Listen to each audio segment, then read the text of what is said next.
February 20th, 1999, Adnan Syed was arrested for murdering Heyman Lee. Rabia Chaudhry brought this case to Sarah Koenig 15 years later, and many facts were revealed about the case. A list of suspects were interviewed in the time period after the murder. Jay is the state's most important witness in the Adnan Syed case, since he set the foundations on evidence in the case. He was Adnan's weed buddy. They weren't really friends, but they hung out with each other a lot. What Jay said was that he got Leonard Adnan's car, so we can go pick him up at Best Buy after the murder. Adnan, not surprisingly, disagreed with Jay and said he lent him his car to buy his girlfriend a gift. What made the detectives trust Jay is that he showed the location of Hayes' car. However, what makes him a possible suspect is how he had lied several times to detectives McGreevy and Ritz about the case. One of those lies shifted the story up drastically as raised to where Adnan first introduced him to the body. This made detectives ask why he lied, so in episode 1 of Serial, he said that there were cameras at Best Buy and that, quote unquote, he is associated. What he said about the store having cameras does not make sense why he would lie, but the reason why that actually helped him if Adnan was a criminal. This would mean he would tell lies to defend himself in a case.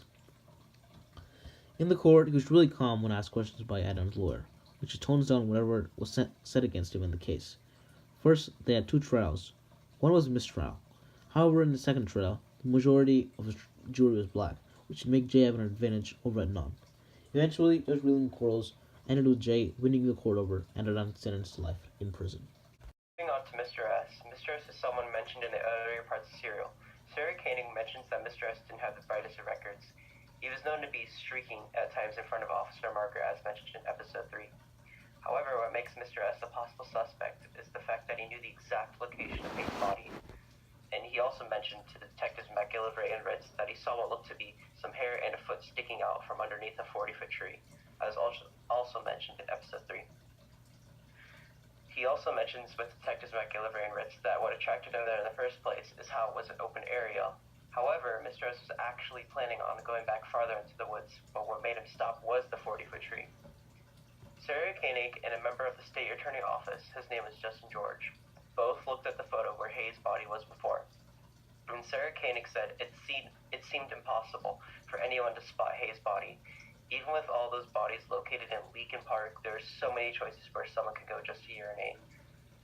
Although Mr. S knew the exact location of Hayes' body and how he was originally planning on going back farther into the woods, there's still an immense amount of information to prove the others guilty.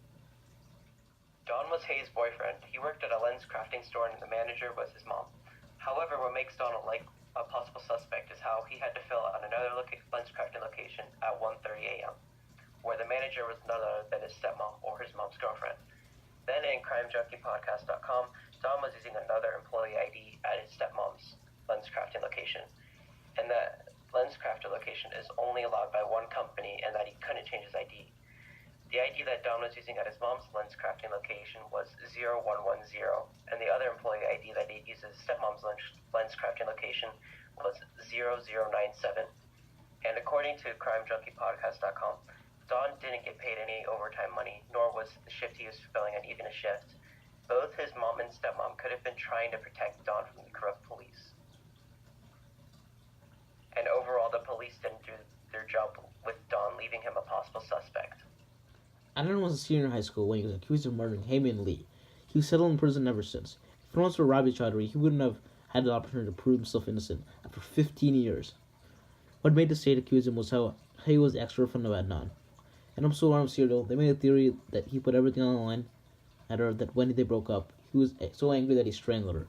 And another theory in episode 1 of Serial was that he was so dishonest that his best friend Saad said that his family didn't know he was actually drinking, he smoked, and he was having sex. However, Sarah pointed out that there was no physical evidence to accuse Adnan. What made the state go for Adnan was what Jay said about him in an interview before they arrested Adnan. According to episode 1 of Serial, he said that Adnan said to him that, quote unquote, he was going to kill Hay. He said that he loaned him his car to pick him up after he was murdered. Hay. He was dropped to crack Texas, and after that, they were going to bury Hay. Then there's Nisha call. The call log of Adnan's phone showed that Adnan called Nisha at 3:32 p.m. Jay said that Adnan lent him his phone and his car to pick him up after the murder. However, Jay did not know Nisha, so how could he have called Nisha? This leads to a claim that Adnan is in the car with Jay. Jay was picking Adnan up after the murder, and when Adnan called Nisha. Fortunately for Adnan, this would corroborate Jay's story, and as he said, he was in the car with Adnan. However, Adnan disagreed and said it was a butt dial, and the answering machine picked it up as Nisha's number and was programmed onto his phone. In episode 12, Sarah said at the trial, Nisha says there was no answering machine on the line. Nisha's call also shows up on Adnan's phone bill. However, AT&T would not charge if that call is over 2 minutes long. Therefore, the call can be unanswered. On episode 12 of Serial, Sarah told how there could have been multiple scenarios that could have happened in the Nisha call. Sarah said that, quote unquote, Adnan called Nisha, or it could be that Jay was with somebody else, or who called Nisha, or maybe Jay or someone else called Nisha by accident. Furthermore, the Nisha call could no longer be used as evidence against Adnan, so there's not enough evidence to prove Adnan guilty. We have argued many key points of guilt in each character, but who actually did it? Jay told many lies in his story, but also tells many truths. Mr. S is renowned for his vulgar actions, and he found out where his body was, but would that be enough to prove him guilty? Don is a suspect because something was up and the reason he had to change his location and use another employee ID.